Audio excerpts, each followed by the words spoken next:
Hi, good evening, and welcome to this week's edition of the Driskell Debrief. Man, when I tell you it feels like we live a lot of life from 7 days to 7 days, bookends, it's been so busy. There's been so much going on. Let's go ahead and get into it. First of all, I want to make sure that everyone who's been impacted by Hurricane Debbie or Tropical Storm Debbie, depending on where the storm may have impacted you, is doing okay. Here in Tampa Bay, we certainly had a lot of heavy rainfall. I'm doing well. Some of you reached out to check on my family and me. So please know that we're doing well. And I really appreciate that. And I want to hear how you're doing. And I know that there's some folks in lower lying areas of Tampa that were hit pretty hard. So my heart's going out to you. And I shouldn't just say Tampa, really Tampa Bay. And then all across the state, folks have been dealing with challenges. So how are you doing? Feel free to get into it in the chat. I want you to know that there are resources out there for you if you need. You can call or text 211 if you or someone in your community needs assistance following Hurricane Debbie. And 211 provides community resources as well as non-crisis emotional support. So it meets your needs in terms of what you need materially, but also you got to take care of yourself too. We're only human, right? And these are some stressful times that we're living in. And so if you need a little mental health or behavioral health support, you can reach out to 211 and they'll be happy to help you with that as well. Please note that there's also assistance from FEMA. That is the Federal Emergency Management Agency. You can apply for disaster assistance at disasterassistance.gov. Again, that's disasterassistance.gov. You can also call this number between 7 a.m. to 11 p.m. Eastern Time.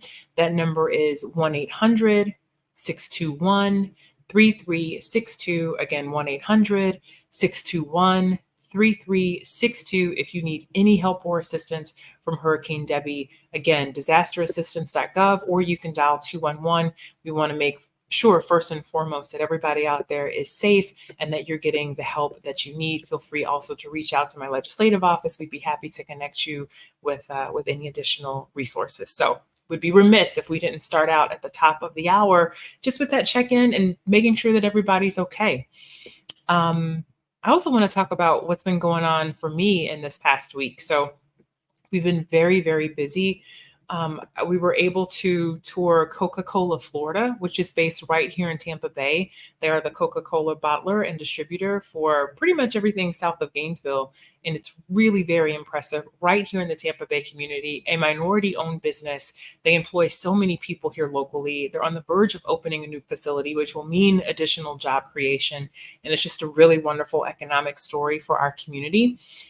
We also were able to attend USF, or University of South Florida's College of Pharmacy ribbon cutting and tour. That was incredible. Really, congratulations to USF President Rhea Law, to the Dean of Pharmacy, Dr. Kevin Sneed, and to many of the other folks at USF for whom this has been a long time vision and dream. In Florida, unfortunately, we have a shortage of healthcare professionals, and that's from CNAs, nursing assistants, all the way up to nurses, to doctors, and pharmacists. And so by having this newly dedicated facility for the College of Pharmacy at USF, it'll help us train pharmacists here in Florida and hopefully get them to stay in Tampa Bay to help create or to help solve for some of that workforce shortage that we've been seeing here. We just had a town hall last week here in the district in the New Tampa area on public safety. There'd been a few incidents of violent crime involving some shootings that really left the community on edge. We were able to have law enforcement present in terms of the City of Tampa Police Department.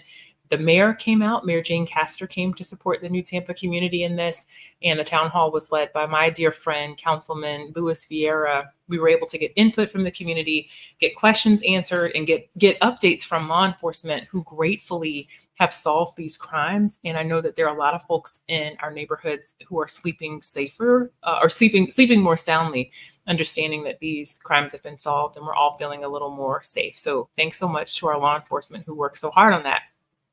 I'm not even done. We toured the Museum of Science and Industry, commonly referred to as MOSI, and heard about all the amazing plans that they have and how hard their team works to provide STEM education for kids throughout the Tampa Bay region. I met with the new CEO of the Hillsborough Area Regional Transit, also known as HART, which is the bus line here, the transit line here in Hillsborough County. And then tonight, I'm sorry I was a few minutes late, but it was because my team and I were at a town hall here in the new Tampa area, actually more talking about a new park for the K-Bar Ranch area, which is going to be phenomenal. The community got to come and provide input. We had folks from Parks and Rec with the city of Tampa there. And of course, my dear friend, Councilman Louis Vieira. So many folks from the community came out and made their voices heard. And there is a strong, strong request for a cricket field to be available at this park. Now, for those of you who don't live in Tampa, you might not know, but we have a very large Indian American community, a large South Asian American community generally, and that is a sport that is very important to that community. And so it was great to see community leaders come out tonight and express their desire to have such a park.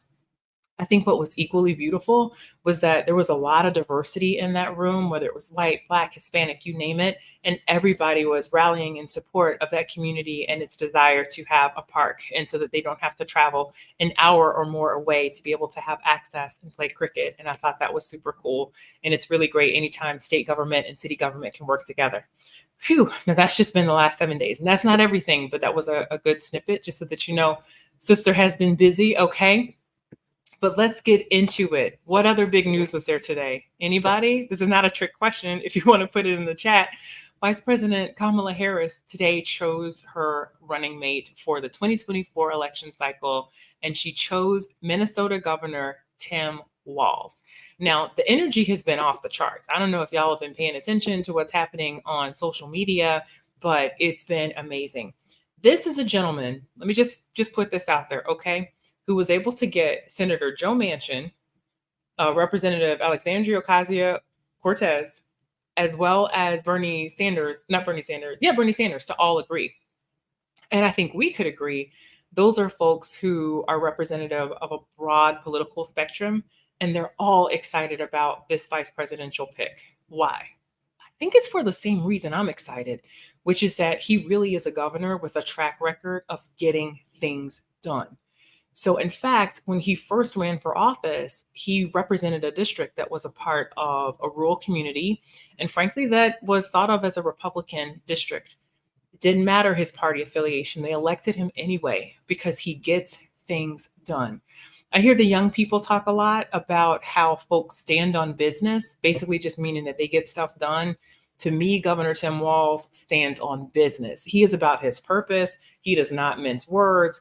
What he says is what he means, and he means what he says. And it seems to me like he's the type of governor, a type of elected official who will work with anyone who will work with him if it means helping to make his residents' lives better.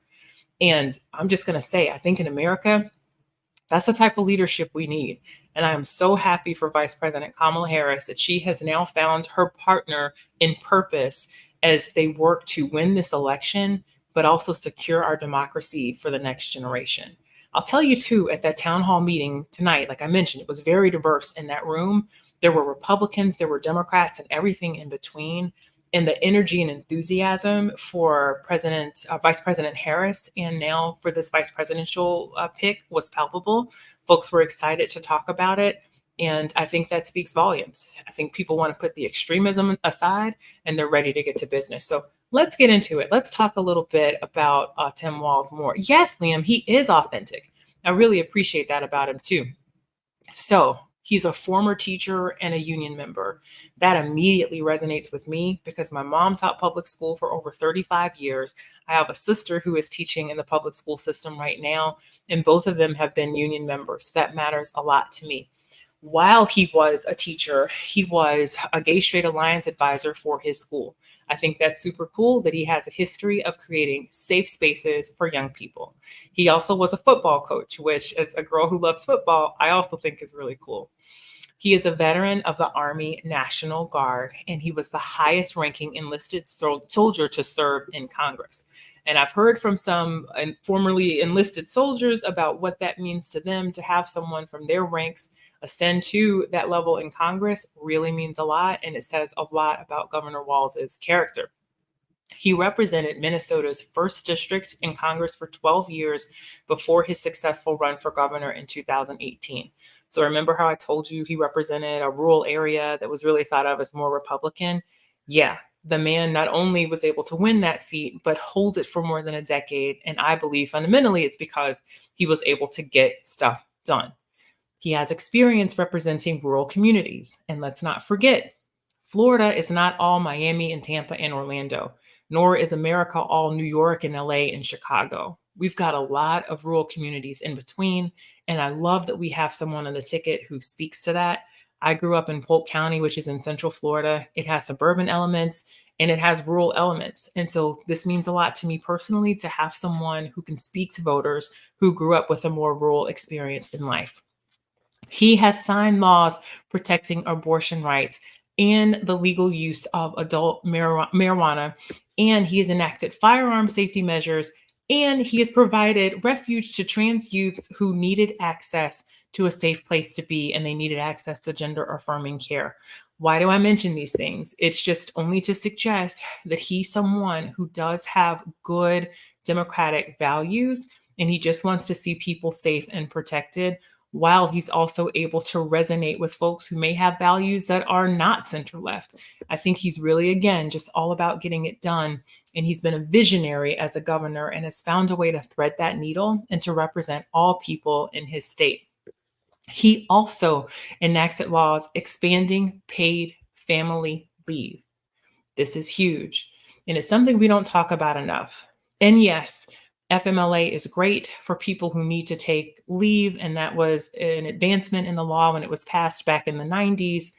But there are a lot of folks who are caretakers in their families now, a lot of people who are taking care of aging relatives, aging parents, and they deserve the opportunity to take the time that they need from work within reason and to still get paid and to make sure that their job is waiting for them when they come back.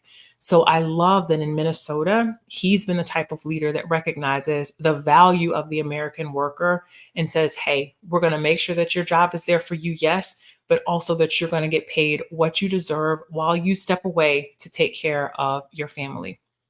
He also has been a big proponent of providing universal school meals for students. This also resonates with me in Florida. Compare and contrast, folks, all right? You have a governor of Minnesota who makes sure that hungry kids don't go without, to make sure that there's no shame, that they can get the meals that they need so that they can have nutrition and focus on learning. Compare and contrast this with the governor of Florida. That's your governor, right? The governor of Florida, whose administration has not yet taken advantage of federal funds that would provide meals for students in our public schools all throughout the summer. It's a program that's just waiting there, and it exists to feed hungry kids. And for some reason, unbeknownst to me, I think it must just be political, the governor's administration in Florida has decided to not apply for those dollars. And that means that there are kids who are going hungry and going without during the summer months in our state. And that's not fair. Real leadership, real and true leadership, authentic leadership is looking out for those who need it most, whether or not they can cast a vote for you. Kindergartners can't cast a vote for you, Governor DeSantis. However, I think it's important to make sure that they are fed. And that's the type of leader that Tim Walz is. And that resonates. He also capped the price of insulin at $35 in Minnesota years before that happened at the federal level. So he's a visionary. A couple of his iconic accomplishments, so when I hear the right say, oh my gosh, Tim Walz is too far left, what I think they actually mean is that he's a visionary. And he did things like, create Beyonce Day. Yes, he established Bay Day, or B-Day, I guess we should say, when Beyonce was bringing her Renaissance World Tour through Minnesota. He also named a highway after Prince. And if you don't know the artist Prince, well, at one point he was the artist formerly known as Prince. You should really look into his music because, man, you're talking about one of the most masterful musicians we've ever seen in our lifetime, both in terms of a songwriter, as a vocalist, and on the guitar. He's someone who I absolutely adored as an artist before he passed away. And even in his legacy, I continue to enjoy his music.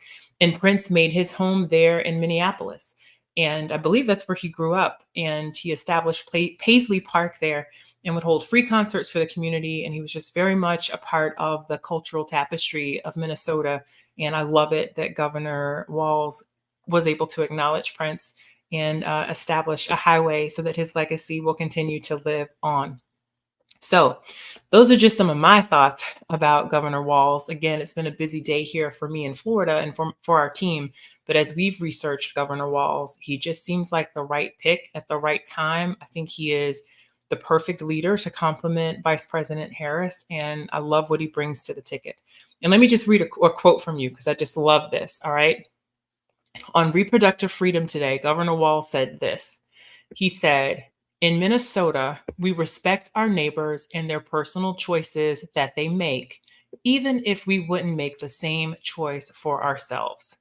There's a golden rule. Mind your own damn business." Mic drop.